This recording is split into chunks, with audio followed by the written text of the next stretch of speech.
Hello, all, and welcome to And Us Voices, where we gather some film friends to help us put the us in movies and us. My name is Jennifer Hahn.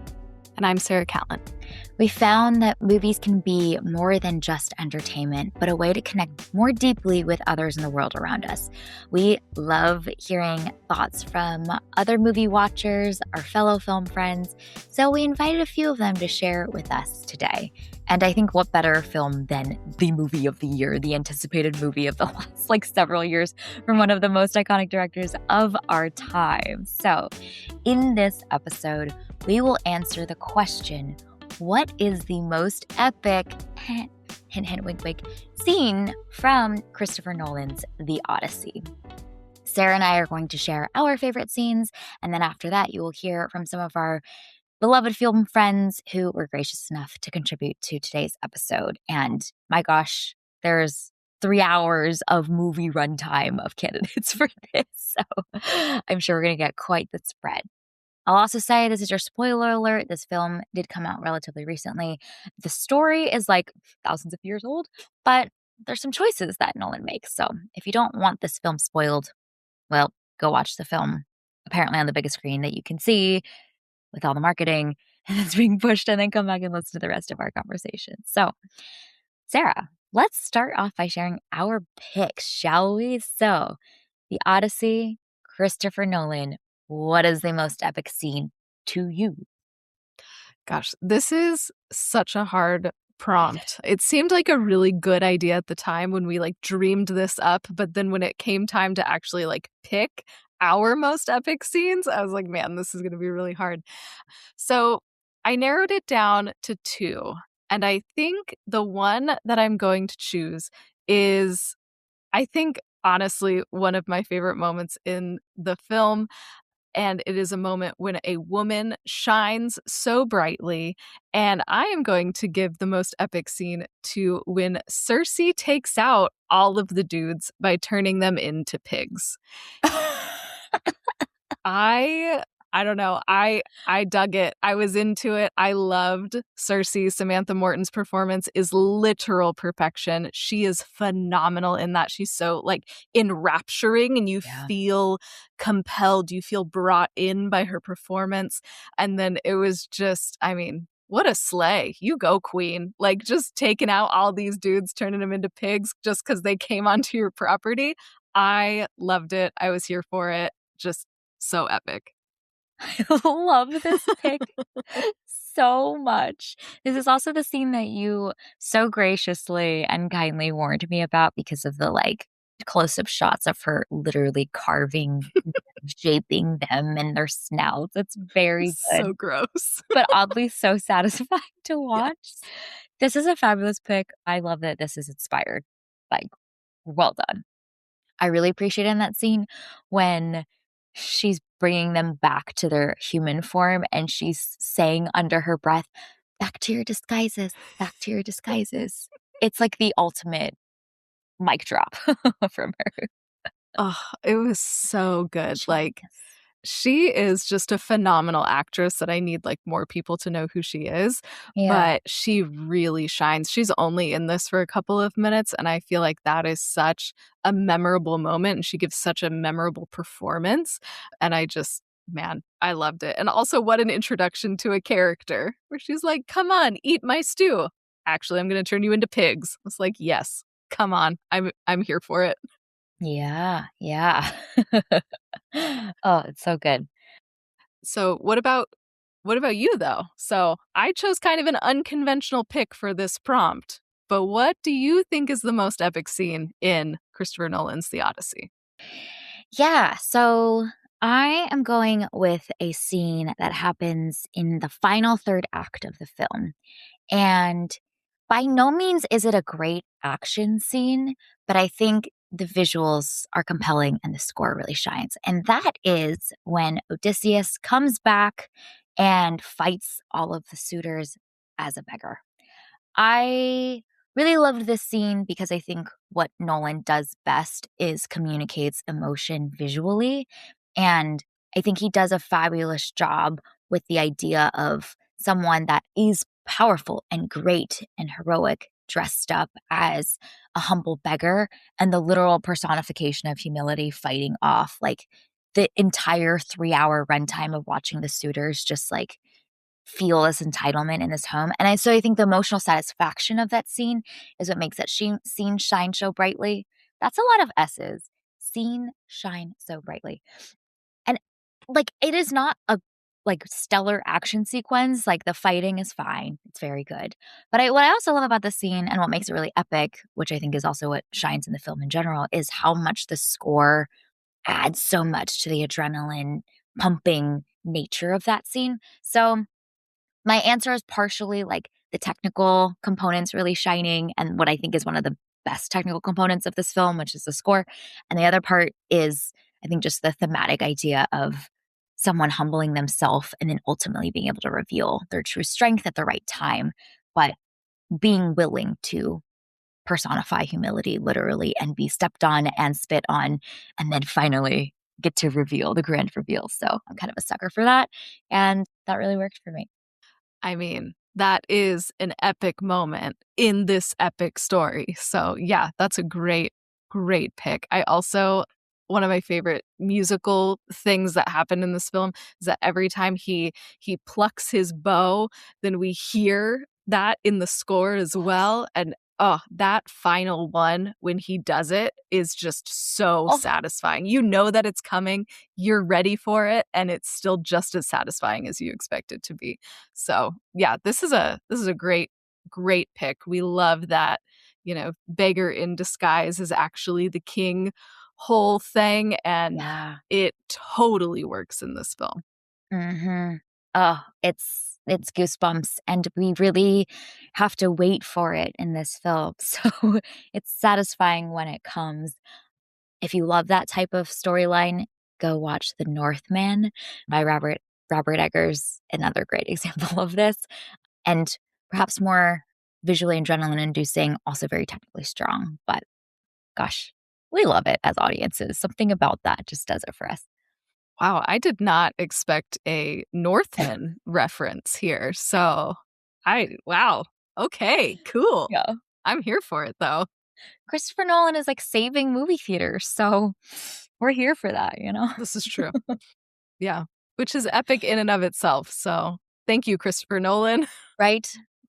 We appreciate you. My pick for most epic scene should have been like opening box office numbers. Right.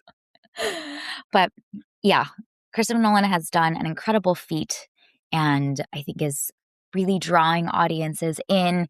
This is, I mean, just like the thing in the movie world that people have been waiting for so long. So we can't wait to hear what our film friends have to say about their picks for the Odyssey's most epic scene. I think we're gonna get some really fun ones. This is probably a really fun film for lots of people to talk about and see where their hearts get drawn towards with kind of a vague prompt, intentionally vague. So with that, I think we'll play some of those clips here next. Hey, it's Eric from E Squared Film Reviews on Instagram and Threads, and asking me to narrow down my favorite scene in this movie, The Odyssey, to just one is a cruel task. But I've gone ahead and thought about it, and I have two, but I'm going to talk about one. So, my favorite scene in the movie, and the one that sticks with me the most, is the scene that's on Cersei's Islands. I thought that was beautifully shot. It was horrific. It was almost a horror movie in and of itself. And just what Samantha Morton can do with such little screen time was phenomenal. But I'm going to go with the end where Odysseus is finally letting us know sort of what he learned from his voyage and what he witnessed as his troops took over Troy. And I thought that scene was so powerful and so amazing because throughout the movie, we're getting breadcrumbs of this massive battle, the siege. We're getting breadcrumbs of Odysseus being considered a genius in lore and songs for coming up with the idea of the Trojan horse. We even get the Trojan horse scene, which is so incredible in and of itself. So throughout, we're building up to this idea that Odysseus is is this great warrior. He's smart. He's praised. He won this righteous battle. And now he's trying to find his way back home. And throughout the movie, there were parts where I kind of thought to myself, man, Odysseus isn't that great at this whole leading thing. I mean, he was getting a lot of his men killed, and it felt like the Odysseus that was being talked up by other people was different than the Odysseus, the more layered Odysseus we saw on the screen.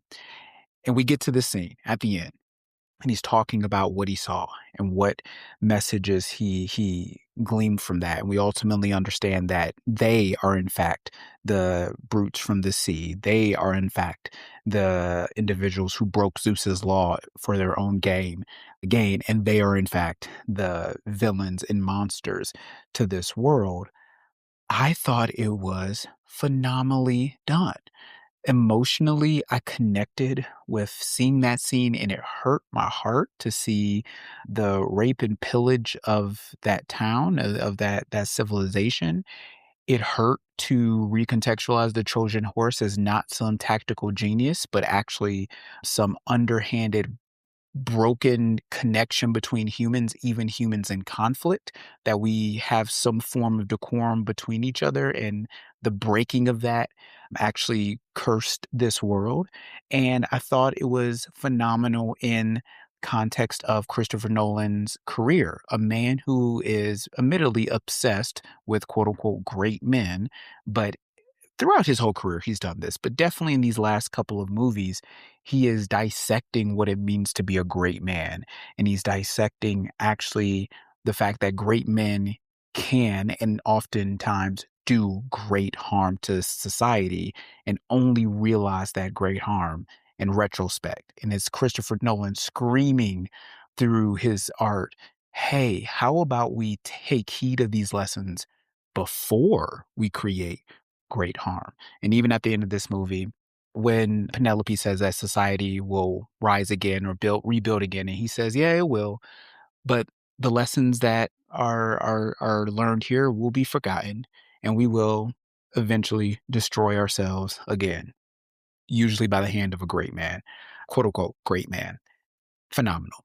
And then the last part of that scene that I thought, or the last part that I want to explore, is just the cinematography of it all. I thought actually getting to sit in that fire and destruction for long periods of time just made me realize just how much artistry goes behind creating something like that. Seeing the sets burn, seeing all the extras and obviously stunt people, and the choreography between the chaos and the fight, but still being very clear on what we're witnessing, I thought was great. And this is now getting all over the place. But I also wanted to point out one thing that connects it to the CeCe scene that I mentioned at the beginning. When she turns them from pigs back to humans, she says, go back to your disguises. And there's a part of me that felt a little bit like, hey, that's a little much, because they were being kind to her. And then seeing those same men in their absolute brutalism of Troy made me realize even the kindest seeming soldier that was a part of Odysseus's army was completely savage to those who they saw as their enemies. So fantastic parallel, amazing, amazing ending to the movie. I am about to go and buy another ticket because I have to see this movie again. Hello, everybody. This is Ken Sparks from It Could Be Movies, part of the It Could Be Whatever media conglomerate. Is it a conglomerate? I'm not entirely sure. Is that a good thing? Is a conglomerate a good thing? I don't know.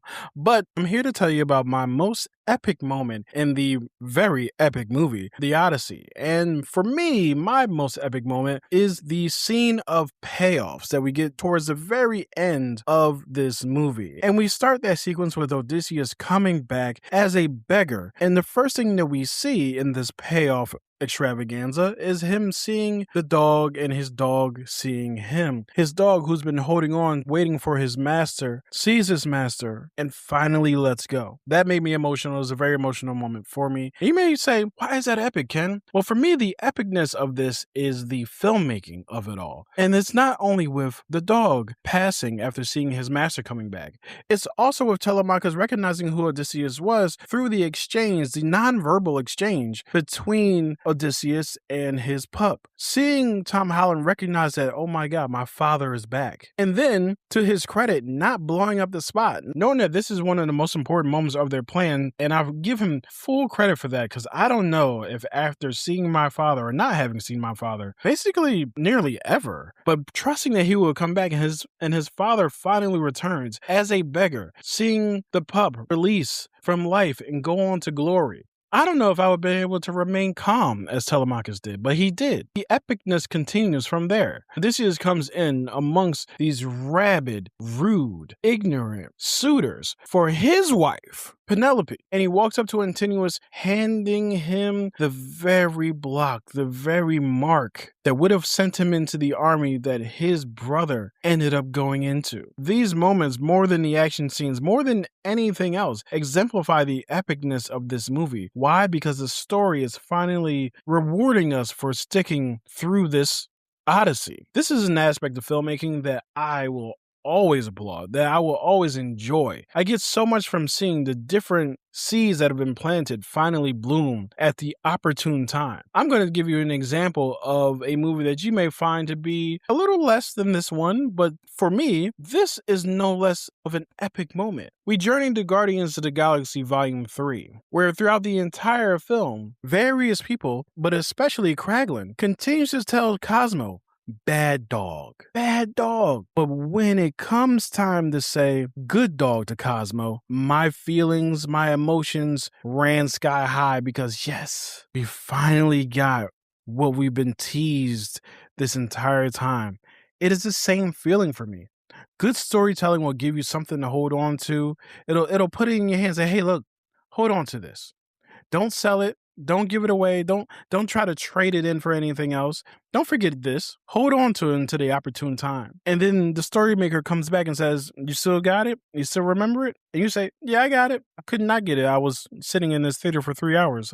I would hope that I still got it. Good. Here's the payoff. And that's exactly what Christopher Nolan did in this instance. But we go further. We continue to go further with the payoff that Eumaeus gets, when he recognizes that the person who he has been loyal to, who he can barely see at this point, has finally returned. When Penelope recognizes that her husband is back, when he pulls back that bow after so many suitors could not even get it to bend, he yanks it back. I don't know if you noticed, but he has a particular motion that he has when he pulls that bow back. I don't know why I'm doing this motion like you guys can see it. She knows immediately. That's my Odysseus.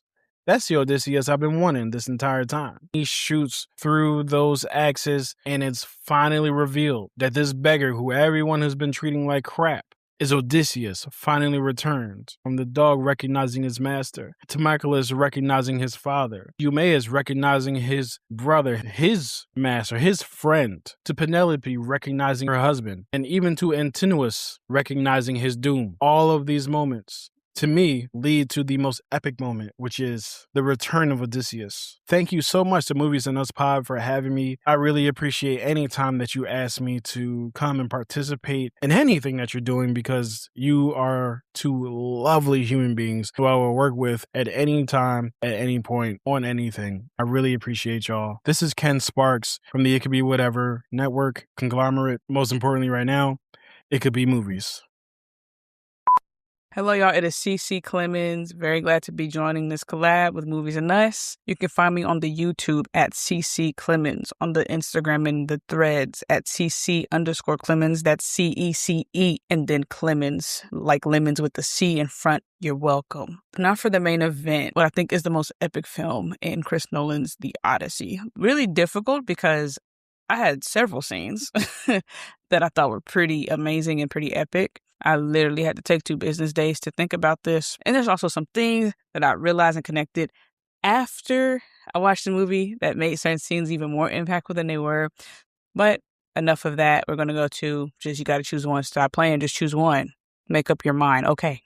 The most epic scene, in my opinion, will definitely have to be the Cyclops scene. What do you mean you had me sitting in the seat like a child? What do you mean? What do you mean? Every time I go to the movies or have an experience, I want to feel like a kid. Life sucks. So let's do that. Please, let's get involved with that. And yeah, it was so unexpected. Like, I knew Cyclops was happening, But to the scale that it happened was just gargantuan. You see what I did? Kill Bill plug there. Okay, my flabbers were gasted. He was humongous. This huge dude, huge thing. It wasn't just the size of it. And I know Chris Nolan is well known for using as little to no CGI if he can help it. And I really respect that. I don't even know if I could tell if it was CGI, to be honest. I have to run it back. But it did not look like CGI to me. It looked so real. I really felt like I was there in the trenches with them. Diabolical act. Oh, you're just going to come here and take it over. We'll throw you a welcome party. Excuse me? Excuse me? Him moving so slow and heavily, every footstep, the breathing, when he would just bite the heads off of people. And it's not common that you get a scene that makes you feel like that, like just purely stuck out of just pure shock and awe. Like the way the eye was placed, it was like on the side and then like slightly open or whatever. It was, yeah, it looked so creepy, but so good. When they finally jabbed him in his eye, hearing him scream and yell, oh, the sound was sounding, honey. We got Godzilla, King Kong type stuff going on up in this cave. And then hearing him murmur words, that really actually creeped me out. Chris Nolan better not touch horror films. I will not be prepared for that. And that is all, y'all. Jen and Sarah, I really appreciate y'all for asking me to join this. Again, CeCe Clemons, peace out. Hello, this is Michael Burgett of the Screen Nerds Podcast, a podcast for film lovers by film lovers. We cover everything from quick screen episodes with thoughts and reactions of new films right out of the theater to rescreen episodes covering favorite films with thoughts and memories of seeing those films for the first time, as well as thoughts on the latest rewatch. You can find the podcast wherever it is that you get your podcasts. Just search out Screen Nerds Podcast. And on the socials, it's at Screen Nerds Pod on Twitter and Screen Nerds Podcast on Facebook, Instagram, Threads, and Blue Sky. So Jen and Sarah put out the call asking for our thoughts on the most epic scene in Christopher Nolan's The Odyssey. And as I thought about it, the one that I came to, that's one that really stuck with me. And that's the scene when Odysseus is back in Ithaca. He's disguised as a beggar, and he's returned home to see all these suitors who are trying to marry his wife Penelope, since everyone thought that he was dead. Penelope sets out this challenge to the suitors that whoever can string Odysseus's bow and shoot an arrow through a row of axe heads can marry her. Of course, none of the other suitors could do it, and when Odysseus steps up, still in disguise, none of the suitors think that he can do it, because he's just this beggar, and why would he be able to do this thing that none of the other people could do? But yet, Odysseus steps up, he strings the bow, and he shoots the arrow through the row of axe heads. And at that point, that's the realization to everyone who's not in the know already that he is in fact Odysseus. And at that point, he begins to wreck shop and take out all the treacherous suitors, including Robert Pattinson's Antinous, until order is established again. Now, to me, this scene is the culmination of what the film is building towards, and it shows the fight that Odysseus had in wanting to get home to his family. It also showed the growth of Telemachus, who had stepped up at that point for the honor of his family and for Ithaca as well. Now, the scene may not be as flashy as some other scenes in the film, but I think it was epic in the fight sequence that takes place, especially with the way that Odysseus has used the bow and arrow to take out a lot of the suitors. And it also shows exactly why Odysseus was fighting to get home so badly. And we see that as the culmination there in that scene. To me, that was pretty epic. Again, I want to say thanks to Jen and Sarah for allowing me to be able to help contribute to this episode. And with that, this is Michael Burgett of the Screen Nerds Podcast, and we will catch you on the next episode. Hi, Heather here from the Revisionist Almanac team, Heather J. Stewart on all the socials. And disclaimer, a massive Christopher Nolan fan. Now, I did say that Jen and Sarah took a bit of a risk, assuming I would have seen the Odyssey within the first 4 days of it coming out in order to meet the deadline for this collaboration project. Yeah, obviously just kidding there, because I saw it on opening day, and yes, I took time off work to be at the very first screening in the massive Dolby Cinema in town. Anyway, first things first, I am not a big fan of Sword and Sandals films, so I was never really expecting this film to be among my very favourite Christopher Nolan films. And it wasn't, somewhere in the middle, which is probably more a testimony to the strength of his filmography. That said, the achievement and scope of the Odyssey are absolutely immense, and the 2 hours and 52 minutes flew by. In fact, I thought sometimes the pacing was a little bit too fast, and some of the epic scenes from the book, which I have read, such as the whirlpool or the six-headed monster, felt a little bit rushed, a little bit half-baked, which gave the film a slightly disjointed feel. Didn't hinder my enjoyment in the slightest, however. Now, I think a few collaborators have already spoken about the stringing of the bow, which is probably my favourite scene. To avoid repetition, I'll talk about another one that really stayed with me, and that was with the sirens. It's one of the most famous parts of the legend, the poem, and in my opinion, one of the hardest to depict well. And I think, and yeah, I may be biased, but I think that Christopher Nolan nailed it with his interpretation. So the whole point of the sirens is that their song is impossible to resist. And as Odysseus approaches their island, he orders his crew to plug their ears with beeswax. But he wants to experience the song himself, so he asks to be tied to the mast of their ship. Now, what makes the scene work particularly well, I think, is the sound design. And so similar to the Trinity test in Oppenheimer, where we anticipate but ultimately don't hear the bomb till a bit later, we don't ever hear the siren song. Instead, the sound is muffled, as it would be for the crew. And it's a simple but really rather brilliant solution, because how else do you depict a song that's supposed to be impossible to resist? If we'd heard it directly, there would inevitably have been people complaining it wasn't alluring enough. So instead, our focus is on Odysseus and the effect that the song has on him. And we see him straining against the ropes, desperate to free himself, losing all control and composure. And if we had any doubts about the power and irresistibility of the song, one of the crew members removes the wax from his ears and does dive into the sea and swims towards the shore. The music in this scene is also beautiful. Shout out Ludwig Göransson. We love you. You're the GOAT. And I love the voiceover line from Odysseus. The song told you what you most want is what you can't have, and what you can't have is what you already had and lost. And ultimately, what is irresistible is going to be different for everyone. So it's definitely one of the film's most memorable and well-realized sequences. I'm going to cheat a little bit and talk about my most epic shot. I mean, there's many.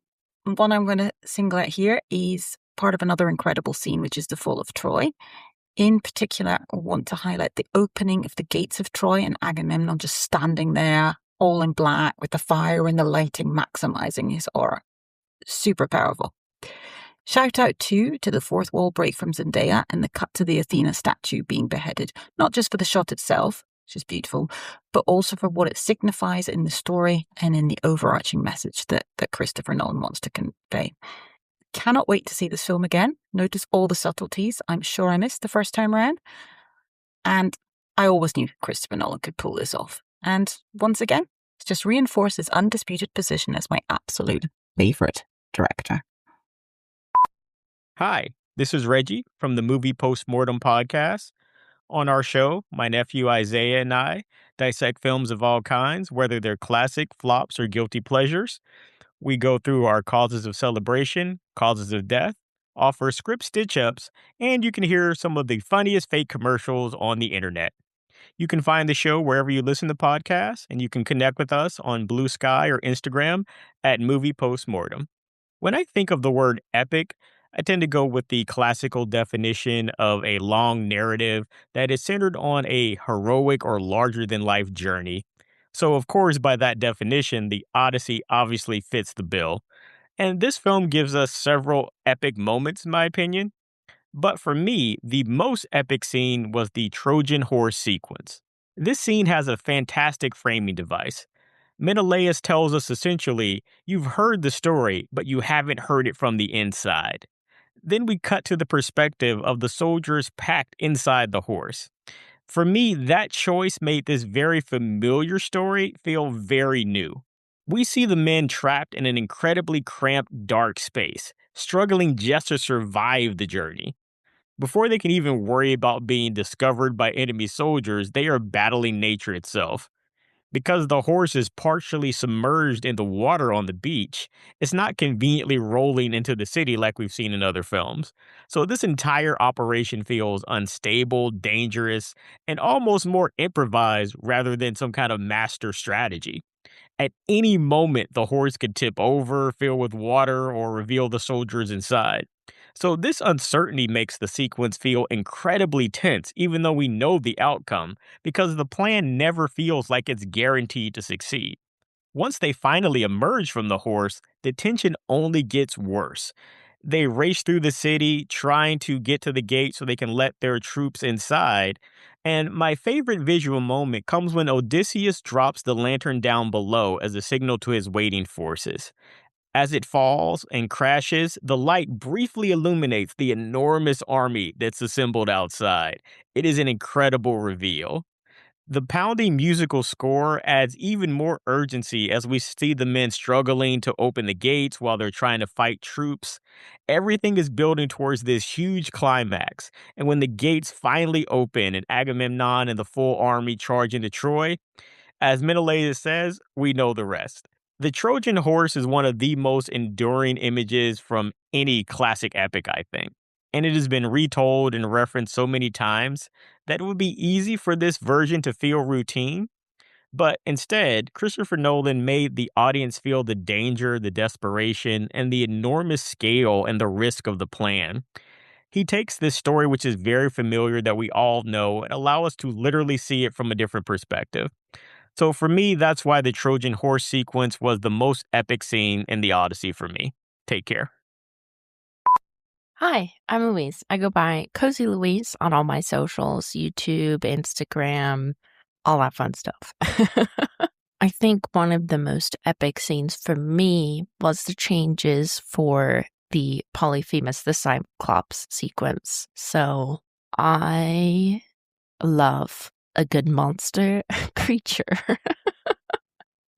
I'm a huge Guillermo del Toro fan, and it sounds like Christopher Nolan is as well. And he mentioned in some interviews thinking of how Guillermo del Toro does monsters in his interpretation of the Cyclops. And I think it really worked here. I thought the sound design especially was very interesting, and the way they shot the Cyclops was really cool, and how he would just emerge from the shadows. That scene just really worked for me, and it was really terrifying. I really think Christopher Nolan could do a horror film if he really wanted, and he's mentioned it a couple times in interviews that is something he would be interested in if he found a good enough story, but I know he could direct it well. He definitely freaked me out, not just in this scene, but also in the men turning into pigs, which I'm sure someone else will talk about. Because, wow, that left an impression as well. But I did think for the movie that Nolan was making, the changes to this scene from the original poem make a lot of sense. I thought the way that they interpreted that scene was really interesting and really left an impression on me. It's the one I keep thinking about. Also, thematically, it's very interesting in terms of narrative of the film. I don't know how much people are getting into spoilers here, but definitely the theme is showed very well here, where because people aren't good hosts, it really affects the way they're treated. And to be fair, the Cyclops was eating Odysseus's crew, so his frustration is understandable here. But they just walk in, he eats the cheese. Also, I'd be very curious to know what that cheese tastes like. They interpret the sort of pride of Odysseus in a different way. Rather than having him tell the Cyclops his name, he shoots at him, without giving a warning, because they made that a big thing in this film, but also they could have gotten away secretly. He had no idea until Odysseus attacked him. And that chase sequence, oh my goodness, I was like freaking out. That was so scary. Yeah, it was epic for me because I thought it really worked and was very evocative and definitely very intense.